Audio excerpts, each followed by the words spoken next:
CDKN in Africa would like to engage in a sustained and meaningful way with leadership around their strategies and their actions in relation to climate-compatible development. We want to use our knowledge and our experience and the research that we support to provide them with a basis for action.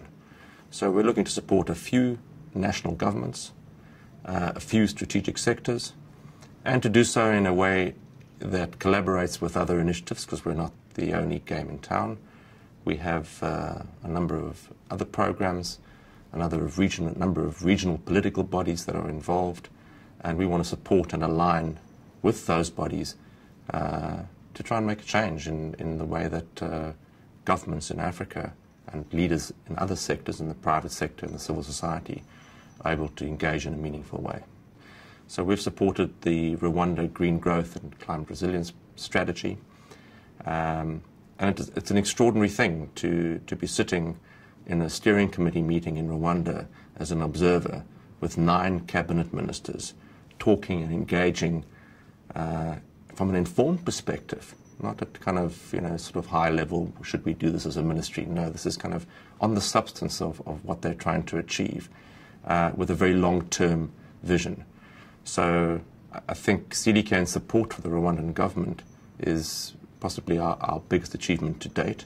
And it matches our strategy of being engaged, sustained, long-term, and being able to do then not just assisting with the strategy, but assisting with the follow-through.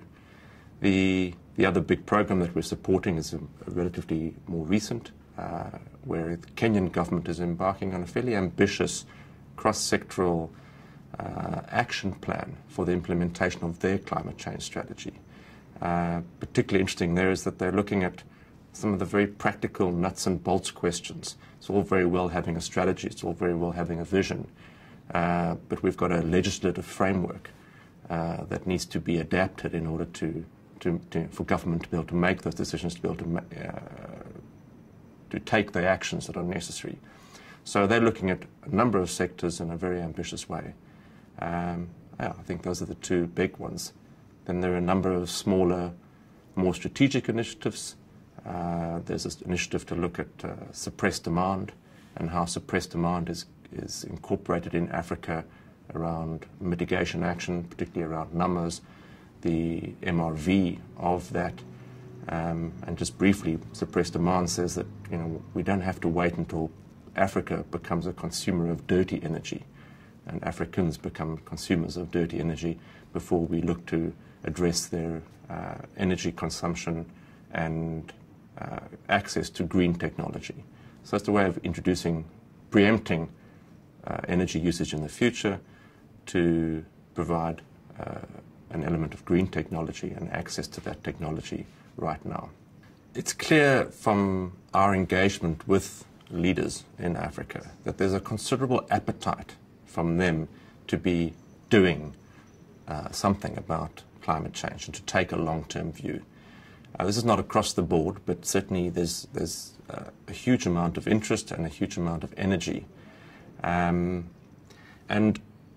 it's clear as one starts that engagement that they're aware that this is an extraordinarily complex environment. It's complex and it needs to be addressed in a way which is multi-sectoral, and it's not a simple quick fix. It's not development aid as per normal. Oh gosh, what do we need? Well, we need a bridge or a dam. Well, it's going to spend 4 years scoping it and making it happen. This is something where they've got to conceive over time frames that's way beyond their political careers, if they're politicians. It's even way beyond their careers if they're technocrats. So it's a 20, 30, 40, 50-year lifespan that they need to be engaging on. So it's tough. It's new. And I think we've been very impressed with where there is leadership.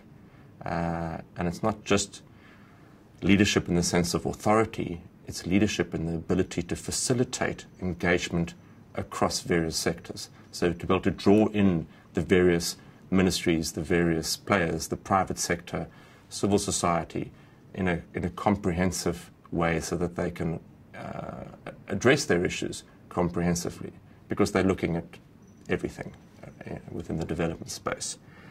I think the other thing that we learn is that they need, apart from leadership and facilitation and engagement, they really need the evidence base to be able to inform those decisions.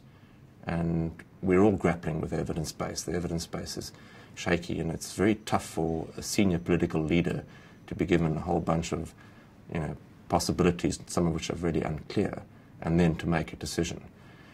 So part of, I think, what is clear from our experience and engagement to date is that they need, and we do too, we all do, the world needs real practical examples of how we've taken our vision and our strategy for tackling climate change and delivered something real.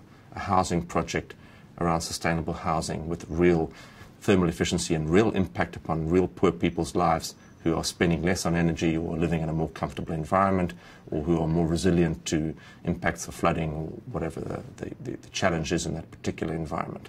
So we're all desperate for those real examples. And if we don't provide those real examples, which is a complex issue in itself, it's about finance, it's about delivery, it's about plugging into existing planning and processes and budgeting processes. But if we don't deliver that, well, then we're going to have a huge amount of fatigue. We're going to have talked up a lot of hot air and delivered nothing. So I think the key lesson coming from all of that is that we need to follow through with practical and deliverable, and do so at scale. It's not about a couple of projects with grant money. It's about scale. It's about finance as opposed to grants. It's about real people and how to make the impact on their lives, particularly poor people's lives.